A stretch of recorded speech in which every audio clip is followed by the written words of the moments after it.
So welcome everybody. It's good to see everybody, to see familiar faces and some folks I haven't seen in quite some time. Welcome back. And we're continuing with our portals to a non-duality series. This is session number 2, and we're looking at the body.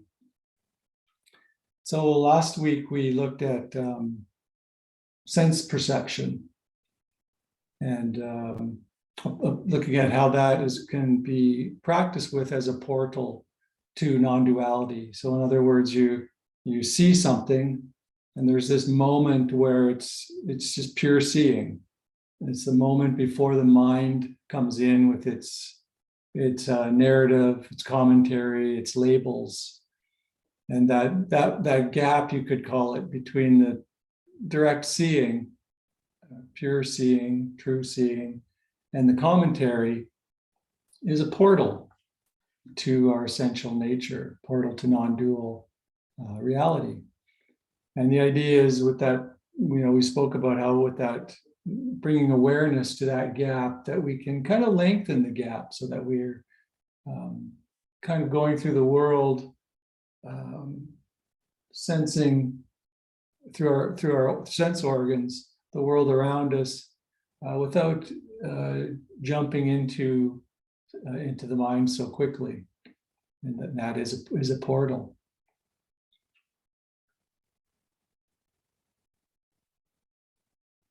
So we're exploring these different portals to connecting with the formless, to the spacious, alive presence. And these are all just pointers. So this week we're looking at the direct experience of the body as a portal. And the guided meditation kind of took us through a bit of that, different ways to practice with the body.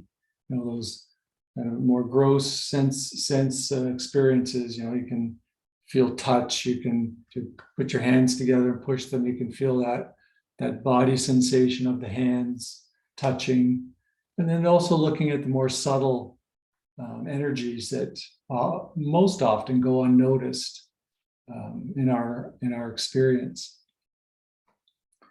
And also remembering that this moment is as it is, okay, and that's the only way it can be. And then it changes to another moment that is as it is and can only be as it is. So this is also a very important part of practicing in the body, is this acceptance of whatever is seen and known.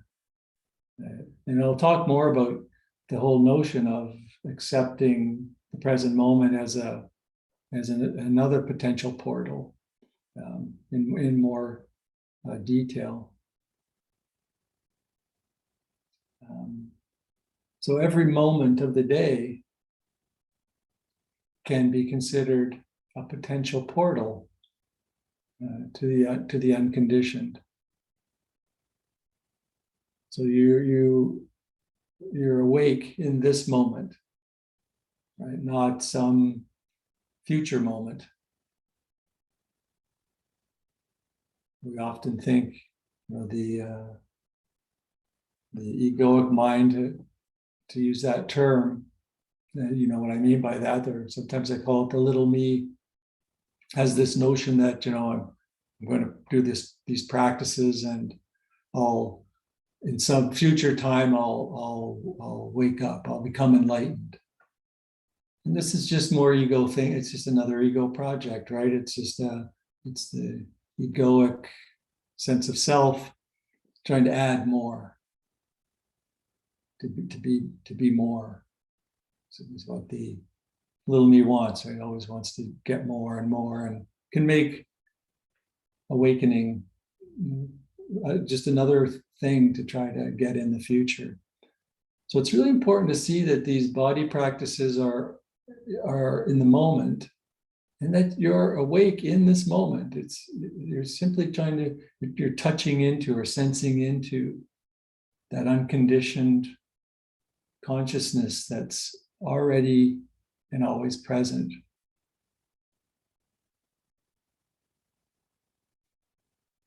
So your body goes with you most of the time during the day. It's kind of, the body's always here. The mind may go off and imagine and be somewhere else entirely, but the body's here, wherever kind of maneuver through the world. It's animated, body moving through the world. It's in that sense, it's a very concrete aspect of your experience. And it's also a very concrete manifestation of the infinite, of this non-dual reality. It's a concrete manifestation of that. So we can touch that, the infinite, the non-dual reality, through the body. So a lot of people might think of the body as a beginner practice, awareness of the body. It's a big part of a lot of the mindfulness interventions that are around now, like mindfulness-based stress reduction, mindfulness-based cognitive therapy, to name a few. And they start with 2 weeks of body scan, bringing awareness to the body. And there's a reason they start there, a very good reason why they start with the body. And I won't go into those, but partly it's because it's a neglected area of awareness. We're always kind of caught in our mind. We don't bring awareness to the body. But it's more than that. It's not a beginner practice. So it's not something we kind of skip over to get to the good stuff. A lot of people might think that, well, I'll do this body awareness stuff, but really I want to get to the juicy stuff. I want to get to emotions. Right? I want to really learn how to relate to emotions, and that's comes from a desire perhaps to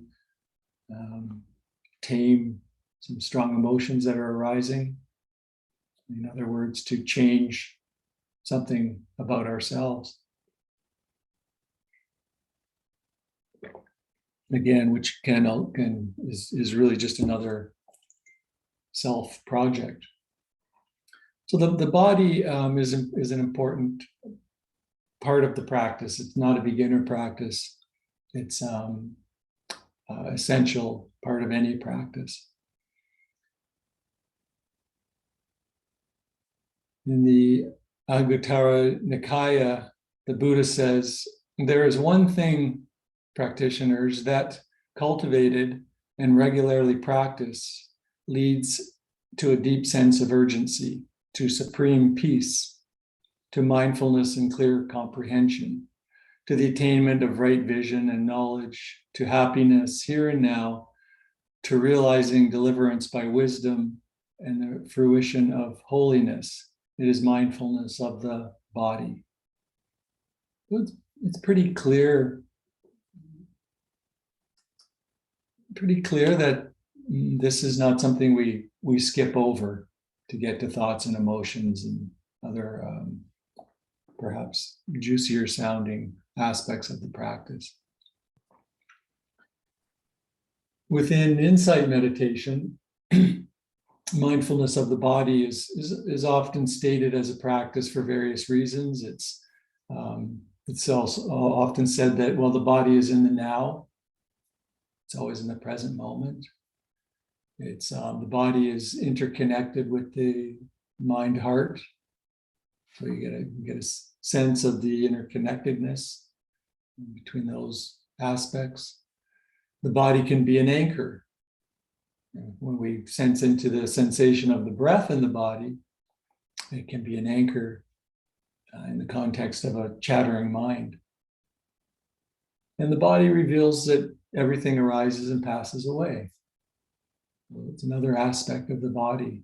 So these are the often stated reasons within insight meditation to practice with the body. And you've probably heard those in different contexts, perhaps on retreat or with various insight meditation teachers.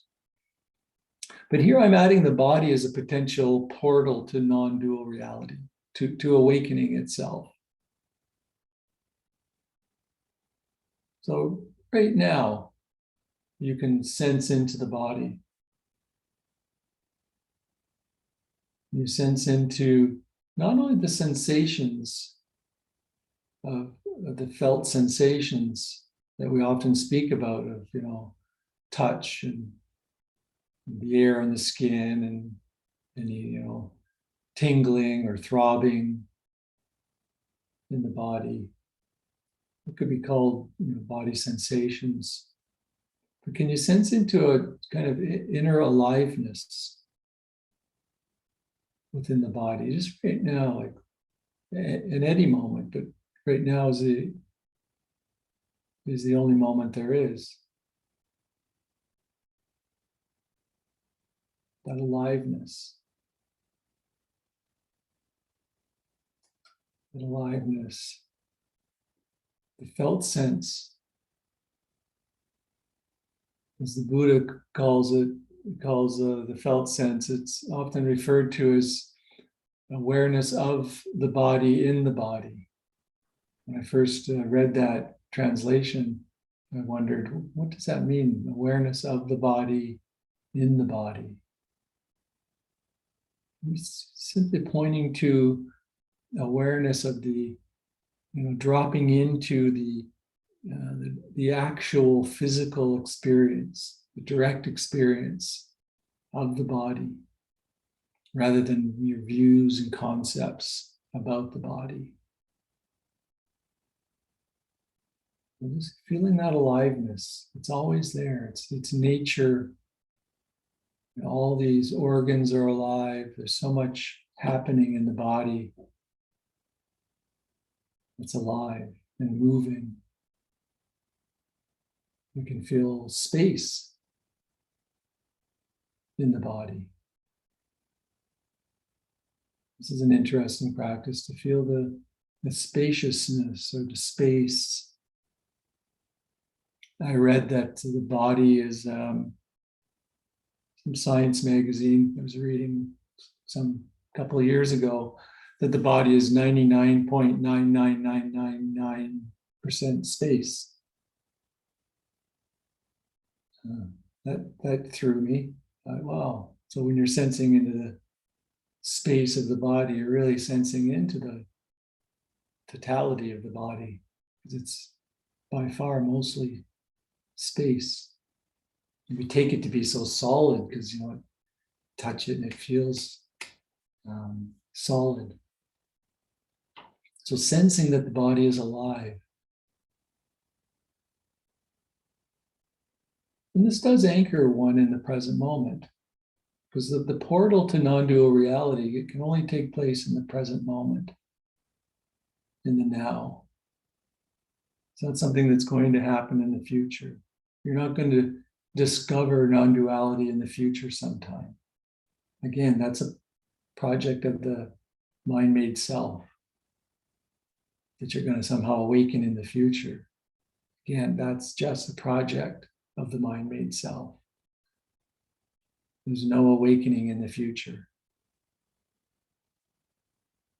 You're awake right now, just sensing into that through these different access points or portals.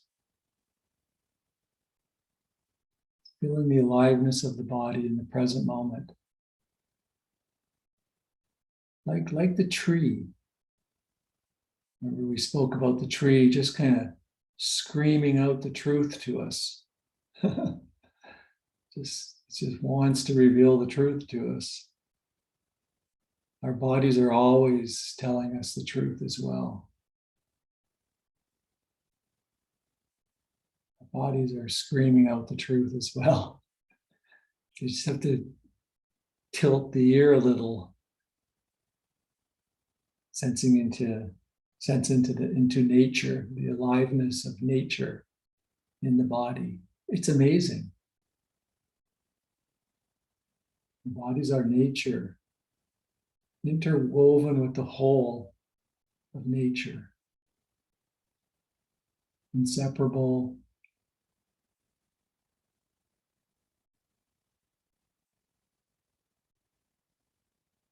This is a practice that I often engage in when I'm lying down.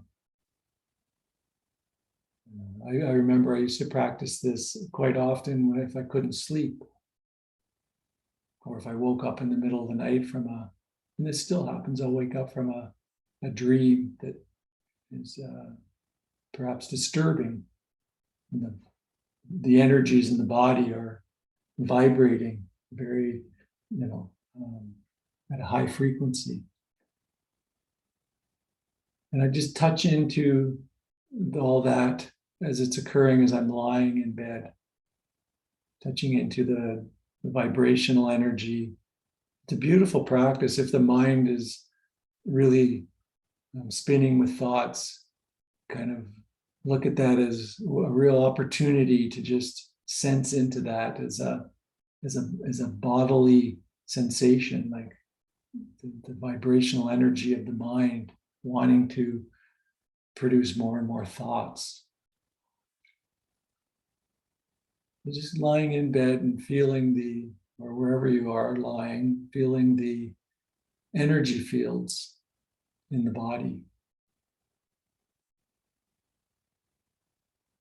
It's just it's energy. It's all energy. The mind wanting to produce thoughts is energy.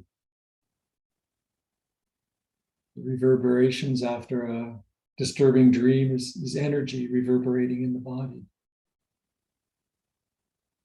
Simply noticing it. That's it. Again, the practice is simply noticing it. We're not trying to control it in any way. We're not trying to, get rid of anything. It's just in the seeing these energies in the body. So you can scan the body.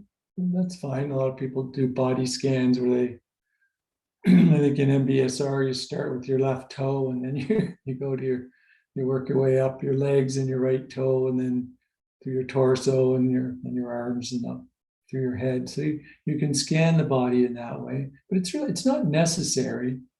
You can just sense into and feel into the body, into whatever is presenting itself. There's no need to really direct attention. Just allowing whatever appears energetically in the body, whatever appears to awareness, to be noticed and seen. It sounds simple, right? It sounds very simple, but it's a very powerful practice. Coming into the concrete aliveness of the body.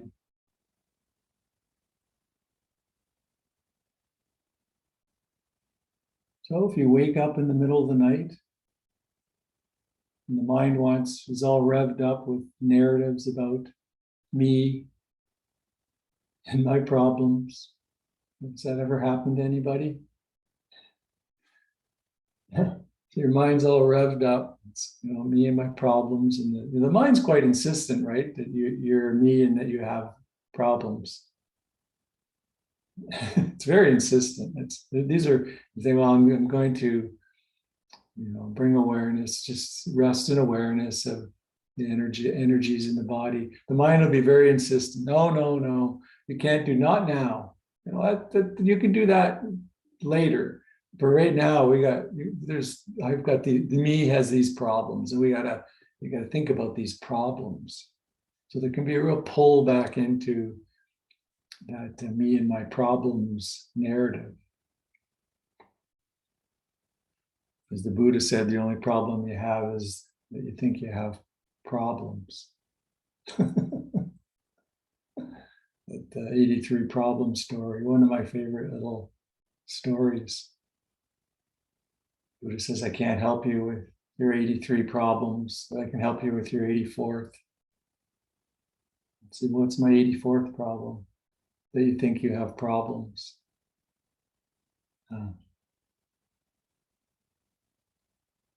So remember, you don't have to believe what the mind tells you. That thought stream just came uninvited, just appeared. In fact, it's arising and it may be causing pain because it's causing insomnia. Even though it says, oh, I matter, listen to me, I matter, give me attention, the mind may be saying, just remember, the thoughts are just little energetic energies, little energetic entities that want more for itself. It wants to be taken seriously. It wants to be taken seriously, right? It's, I matter. And it usually gets it. It usually gets the attention, right? A lot of times the mind will get this attention. And this leads to a proliferation of more thoughts and more worry and more thoughts about other problems. And it can become very heavy. And be lying in bed and, surrounded by ultra soft duvets and puffy pillows, the silence of the night, fresh air, everything just beauty around you, and yet you're following this chatter of the mind and can't sleep. Remembering you don't need to believe any of it. It's burning your energy and reproducing the heaviness of the little me. So going into the body and feeling the energies, even the energies of that mind stream, can break you out of this.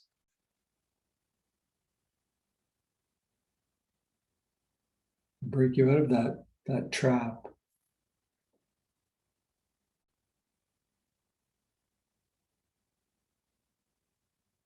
So this sometimes called somatic experiencing. Maybe you've heard that term, and we talked about somatic experiencing for some weeks when I did the trauma and anxiety series, and people found that really helpful. That way of working with the body to release stored trauma that's in the body. And somatic just simply refers to the internal perception and experience of the body. So we're sensing into that which is beyond mind, into something that is formless, and spacious.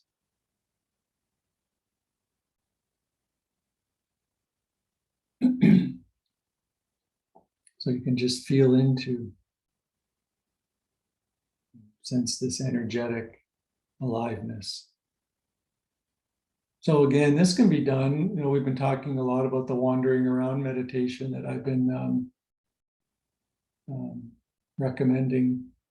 I think I got that from Walt Whitman. Did Walt Whitman talk about a wandering around meditation? I think at least that's what I have in my mind. That I got this from Walt Whitman, the poet. Just wandering around meditation. So you don't have to do we don't have to do the sense perception practice sitting in a chair or a cushion. And you don't have to do this body practice sitting in a chair on a cushion, although you can, most definitely. But it can be done as kind of a wandering around meditation. These kinds of more relaxed, less technique oriented, I guess you could say, wandering around meditation really kind of grabbed me for some years, some time ago. I would just kind of just wander around, not going anywhere. Nothing Nothing to do, nowhere to go. Just wandering around and sensing into the aliveness of the body while you're doing it. Stepping out of thought.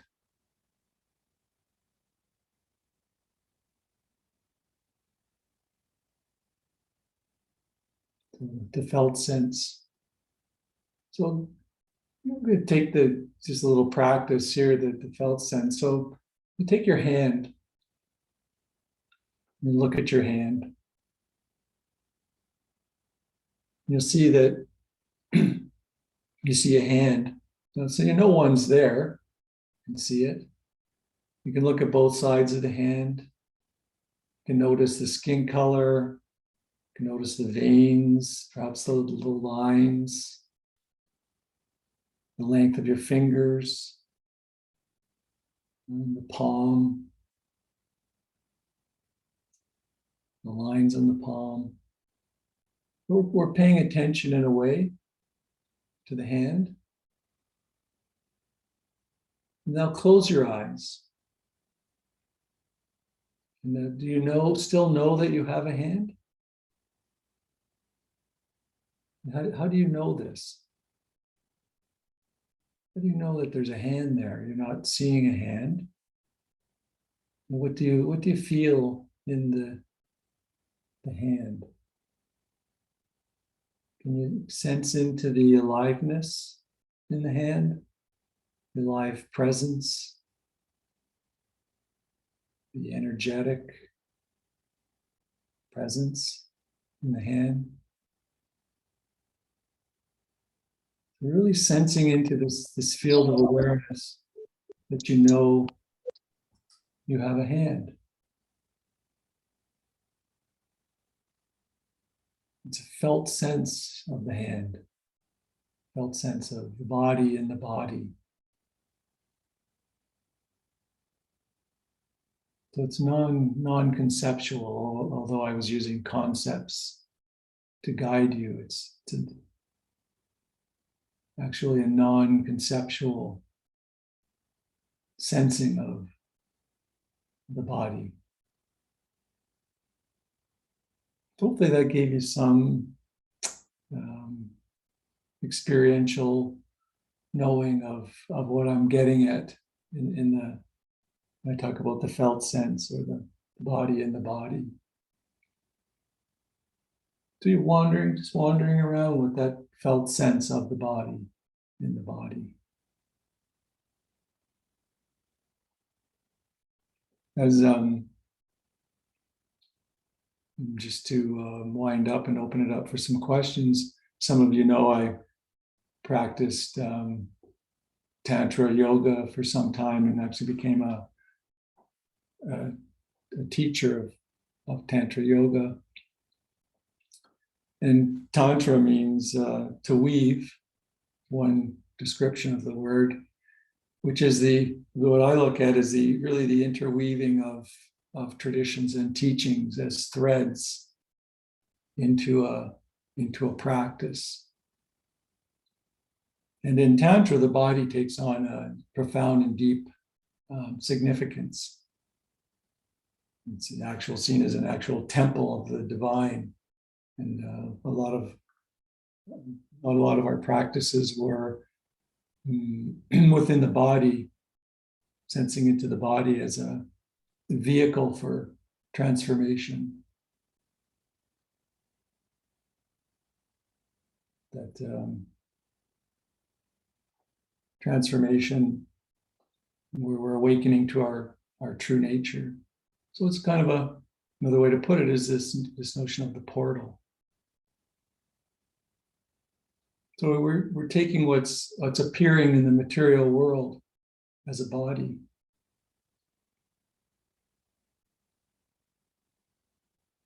So it's the ultimate reality, the non-dual reality, appearing in the world as form. So it's not an obstacle to be discarded, or a lot of the early practices of the Buddha were about seeing that the body is not self. So seeing the 32 parts of the body, the elements of the body, that it's just its nature, it's not self. It's not. So to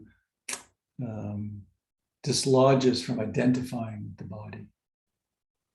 But these practices are about seeing the body as a temple of the divine, as a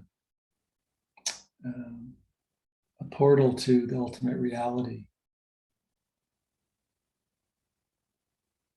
So the world, in this sense, and the body is part of this, of nature, is the divine. It's not something that we overcome. It's part of the one. So just to let you know all that my teaching does come from those tantric teachings, that are both within Hinduism and Buddhism. Within Buddhism, in particular, the Rajana tradition, the Tibetan teachings. So if you're interested in exploring that further, there's some other directions. But, as I've always said, that, reading a lot of books on this is not necessary. If you just engage in the practice that I offer to you, you'll connect much more than if you read 100 books on it. Like I said last week, I'm not sure where that came from, but I think it's pretty close to being true. The more you read about something, the further you get away from the truth of it. I think I said something like that. The more concepts you develop about something, the further you get away from the truth of it. So yeah, back to the practice, the portal. So I'll open it to any questions, any comments, what's on people's minds, what's coming up in your practice. I'd like to hear all of it. Yes, hello. Yes, hi, Kevin. Yes, hi. Sorry for not putting my camera on. It's not working very well, so it's not really worth it. Thank you for having me here. My first time. Oh, you're welcome. Thank you, thank you. I just moved to Toronto, and this was extremely interesting. I do have a question. I'm not sure if it's relevant, but I'll ask it nonetheless. In terms of living consciously, I read a lot about how many of the yogis and swamis and other spiritual practitioners encourage us to act consciously, live in the now, live in the present. Now, maybe I'm getting the concepts confused, but how do you do that? Do you focus on your breath 24/24, or during the waking hours? How do you live in the present? Like what anchor do you use? Do you use your breath all the time? Do you just focus on whatever you're doing? Like how do you live consciously? How do you live in the present? Okay. Yeah. Thank you for that question, Kevin. That's a great question. So it could be as I often say, a whole talk. So there's 2 points that you raised. How do you live in the present, and how do you live consciously? And they may require different explorations. And I'd be really curious what others have to say about that question, because I did talk about the present moment, feeling into the body in the present moment. So all there is the present moment, or the now. Nothing else exists, right? The future, which is where we like to spend a lot of our time, is just an imaginary projection. And so that invitation to come to the present moment is really just an invitation to come into your life as it's unfolding, to step out of identification with the thought streams that are always in the future and the past. The thought streams tend to reside in the future and the past. Maybe not always, but they tend to reside in those places. So it's the present moment is an invitation to come into the only moment that there really is. It's the moment when your life's unfolding. So it's really an invitation to step out of living in the abstract world of the mind, not identifying with that abstract realm of the mind, and taking it all so seriously, right? We take what our mind says so seriously. We did, I think, 10 or 11 sessions on thoughts, and really the bottom line of it all was, don't believe your thoughts. What really looking at, well, what thoughts do you actually believe to be true? And really taking seriously this notion of thoughts are not facts and you are not your thoughts at a very direct experiential level. So that's kind of the present moment. I mean, mindfulness is, being aware of what's arising in the present moment, non-judgmentally, on purpose. So there's an intentional element there. And there's the element of accepting whatever you then see in the present moment. So not struggling with what's noticed in the present moment, which is what the mind-made, thought-based self does. It has to survive. It has to struggle with what is, has to add to itself, be more, push away what it doesn't want, grasp and cling at what it does want. So there's that other aspect of the present moment.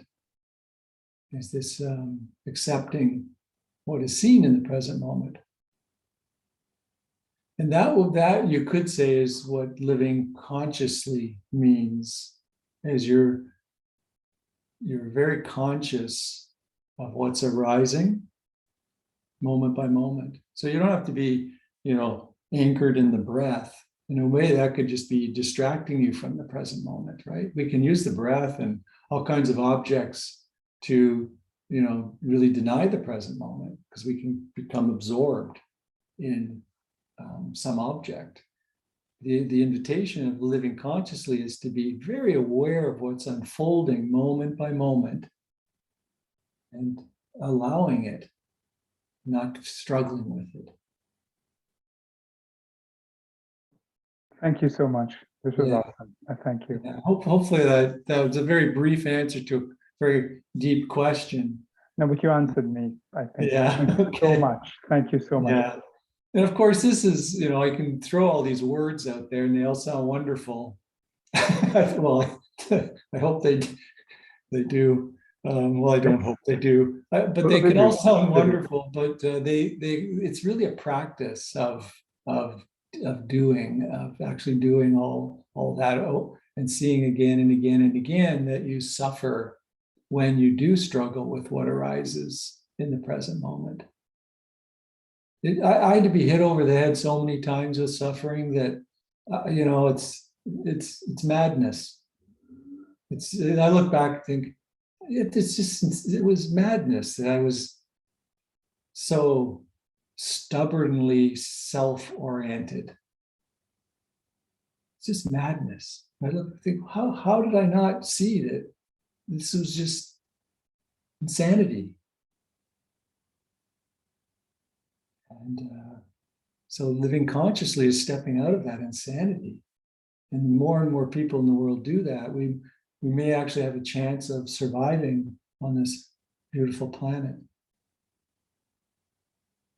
Yeah. I'll end it there. Thank you again, Kevin.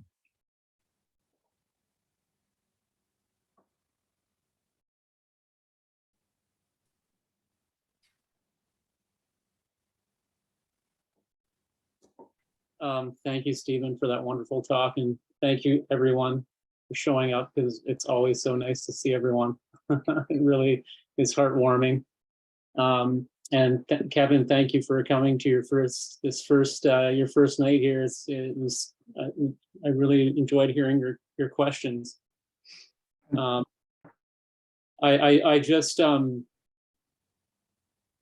I had some thoughts about I was going to share some of my experiences, and they kind of weave in with what Kevin was, his questions. How do we live consciously? How do we live in the present? I've noticed with my own experiences of you know, direct, you know, directly experiencing life without these filters, without all these things, without, you know, living it directly as a concrete reality as opposed to living in our minds. What I've noticed recently is really when I notice that reactivity is coming up, and I sit with it, whether it's tension in my body or it's a thought. When I sit with that and I just notice the reactivity, you realize the reactivity itself is just spaciousness as well. Once all the thoughts around that, what this reactivity might mean, or, you know, what sort of thing happened to cause it, and once that's all gone, it's just seeing that it's really what's there is spaciousness. And I found that's a really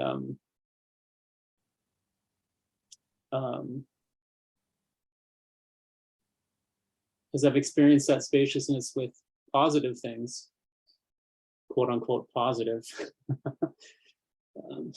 You know, what we label these tensions and these reactivities as being negative, but in fact,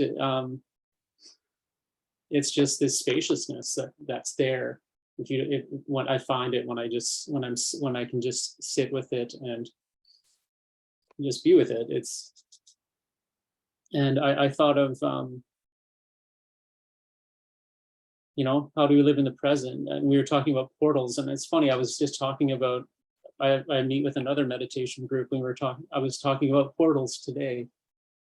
And there's so many portals to enter into pure consciousness or awareness. You know, there's the body, there's the mind, there's the external world as well. And once you know, our interactions with other people is a great portal as well. And once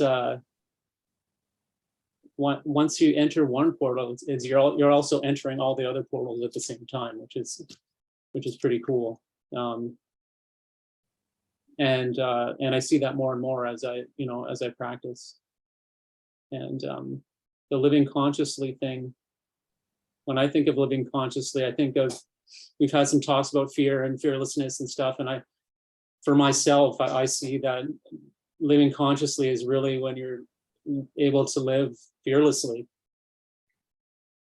when you're able, when you, like, you know, you might still get fear, but you see it for what it is, and you see the fear as being nothing really to be afraid of. And you know, like I said, reactivity comes up, but the reactivity is actually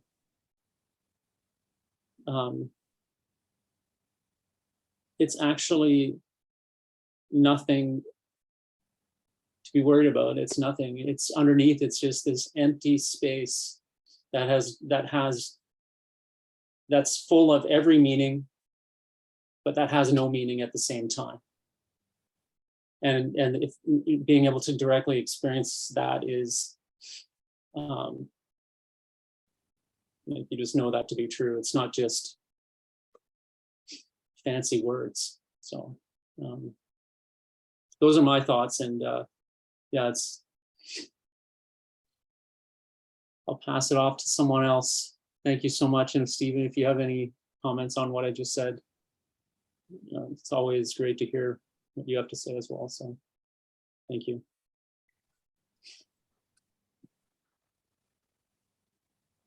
I liked your quote unquote when you said reactive, the negative.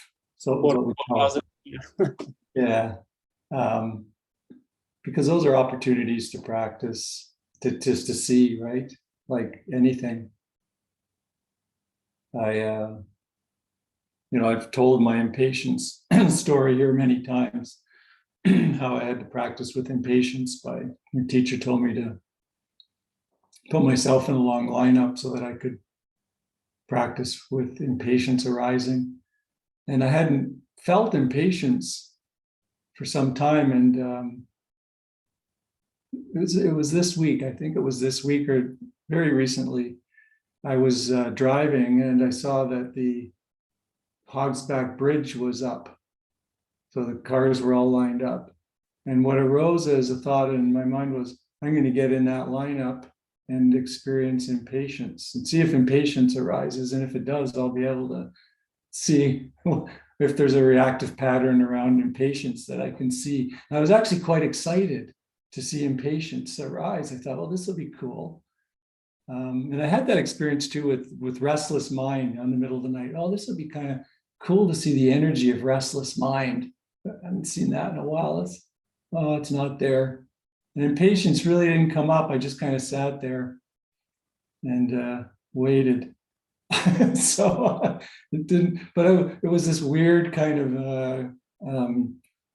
like it's not a negative. It's not it's, as you said, quote unquote. It's just it's these labels we give these sensory experiences, but that's just the mind-made self creating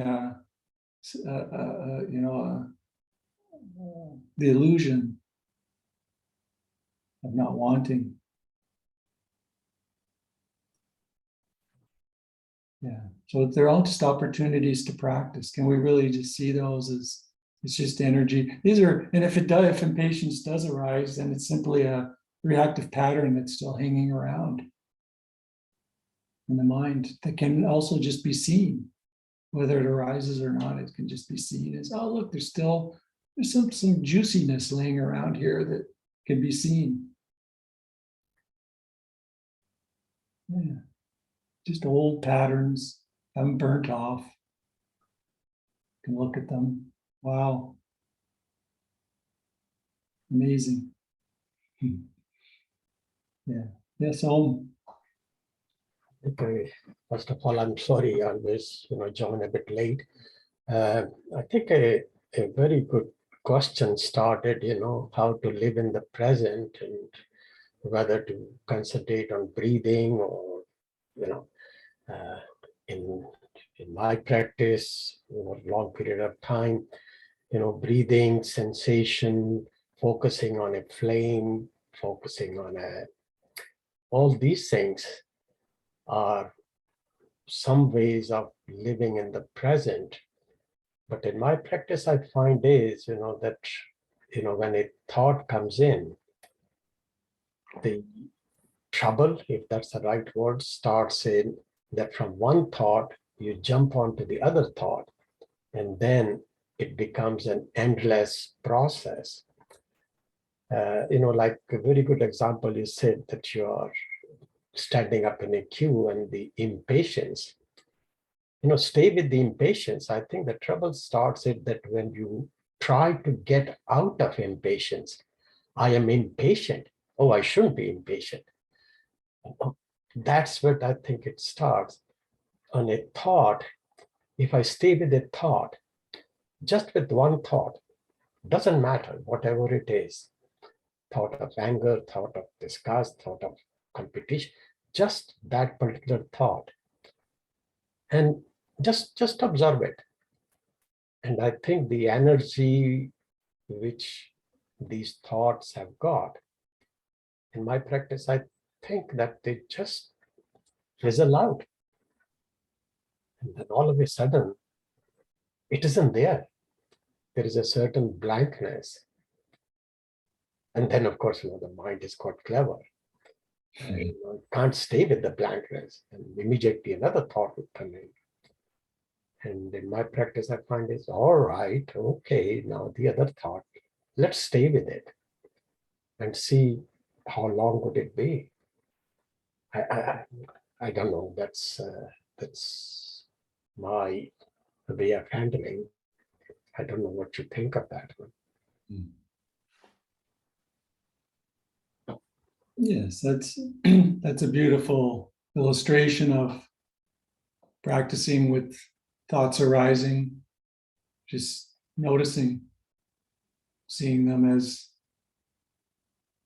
the thoughts arising, nothing more. Don't need to indulge in them, don't need to resist them, simply notice them. Yeah. And that can be done in the context of,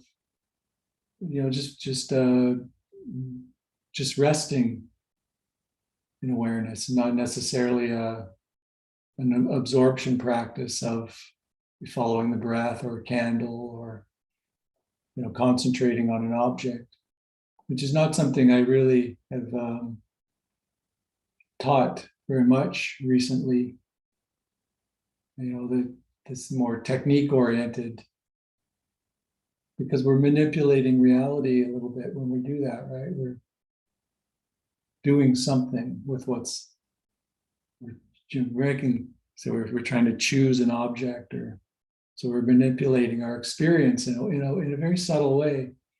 So I'm more inclined to do kind of that wandering around meditation, or that open awareness, open presence, and just noticing whatever, whether it be a body sensation, a thought, their sense perception, whatever arises, to just be more free flowing in that way. But yeah, that's not to say that that following the breath can be a very helpful practice for some people, and they find it very useful. So I'm not saying you shouldn't do that, but I'm just saying my practice is more flowing towards more of this open presence kind of practice. And relating to thoughts happens just as you described it, or relating to anything is just as how you described it very beautifully.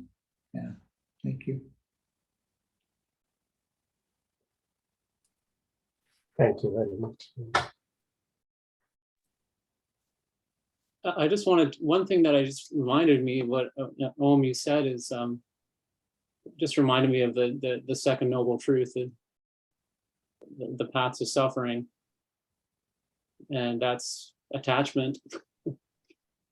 And I like to think of one way of thinking of attachment is attaching something onto something that's already there. So like you're saying about thoughts, like you have a thought and now you're attaching onto that thought the idea that you need to get rid of that thought.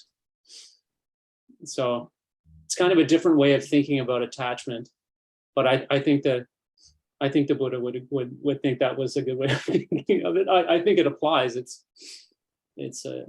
anyhow, it's my 2 cents that just came up for me.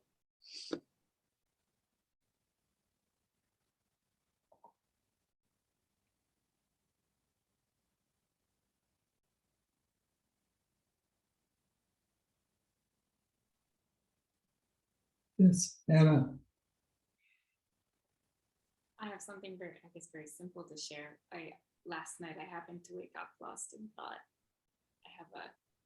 I recently started a new job, and my job was very thought oriented. I analyze things all day, and I have had trouble since I started this job because I wake up in the middle of the night and I'm still thinking. And I've tried to be aware of my thoughts, and it only fuels them more, but it hadn't occurred to me that I could just stop and just feel my body, even though I've done that in other contexts. So that felt really nice tonight, not to try to focus on my breath or even be aware of my thoughts, but just to feel my body. So thank you. That will take that with me, as I'm sure I'll have another night like that soon. Much appreciated. You're welcome. Yeah, and just feeling into the energetic aliveness of the body. Sometimes I put one hand on my chest and one hand on my belly, because the hands can really are also really sensitive instruments. and can really sense that aliveness. So yeah, lying in bed with one hand on your chest and one hand on your belly, and just sensing into that energetic aliveness of the body. I'm lying there in bed. It can be a beautiful middle of the night practice. And there's no resistance in it because the mind produces energy too. So you can just, oh, look at all that energy now. The mind, it's a mind energetic. The mind produces a lot of energy. I think I read it, the brain consumes 25% of all your calories or of all your energy or something like that. And I think, wow, that's a lot of it's a lot of calories that thing's using up. But so so it does. It's energy. It's so you can sense into that, the energetic presence of that too, but not resisting anything. I think that's when people experience insomnia. I think what the trap is for some people is that I need to stop these thoughts so I can go to sleep. And so the thoughts become an impediment to going to sleep. Right? The thoughts are just energetic arisings. It's like if your stomach gurgled or you farted or whatever. It's a secretion of the mind. So you can just, just kind of let it all flow. Doesn't mean, you have to indulge in the me and my problems thought stream, which may come up, right? Say, oh, look at that. There it is. It's a really powerful energetic stream. You can really feel it. You might even feel it as a vibration somewhere in the head area, at the top of the head. So yeah, just all those sensing into those energies. But try the hand. I did that for years. The hand I still do it sometimes. The two hands on the body is a way to also feel into the aliveness, the energies in the body.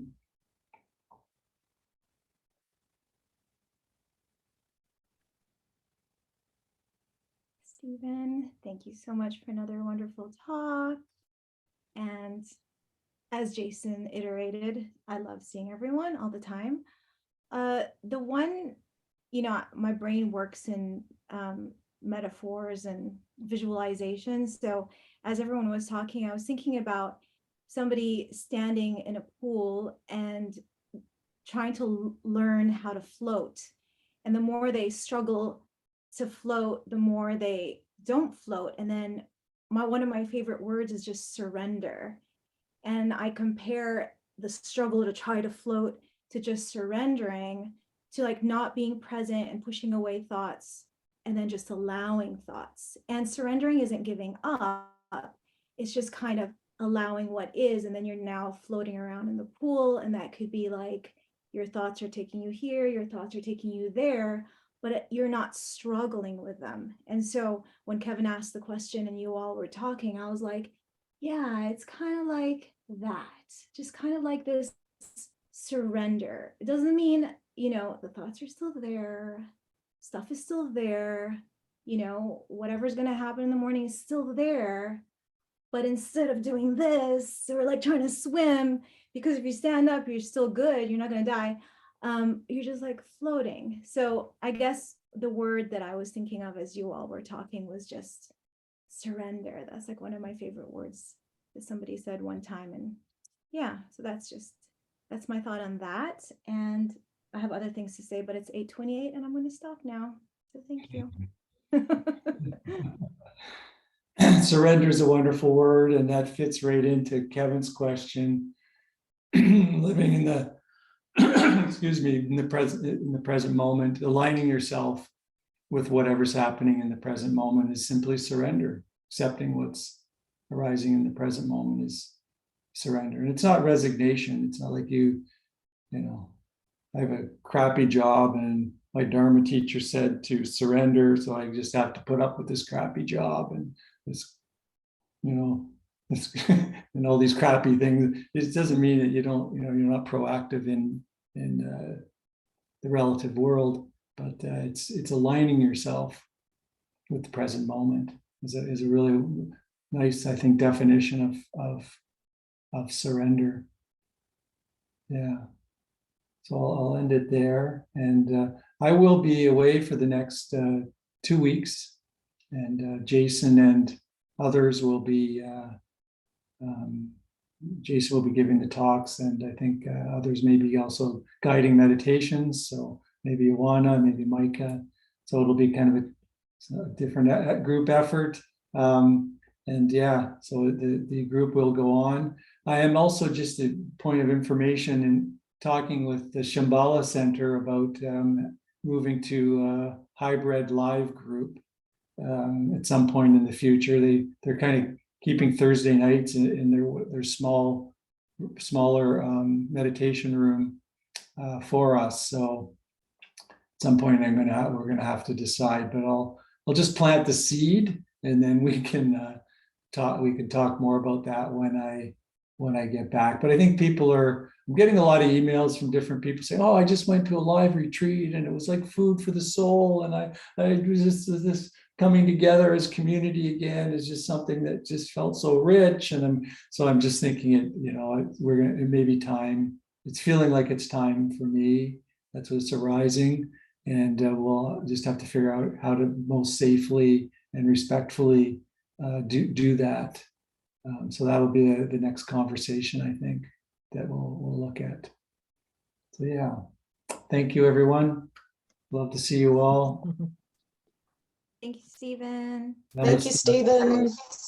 Thank you. Thank you, Bye, Stephen. everyone. Thanks, everyone. Have a good week, everybody. You too. Thank you. Bye-bye. Thank you. Good to see you again, Jack. Take care. Bye, Suzanne. Bye-bye. Thank you.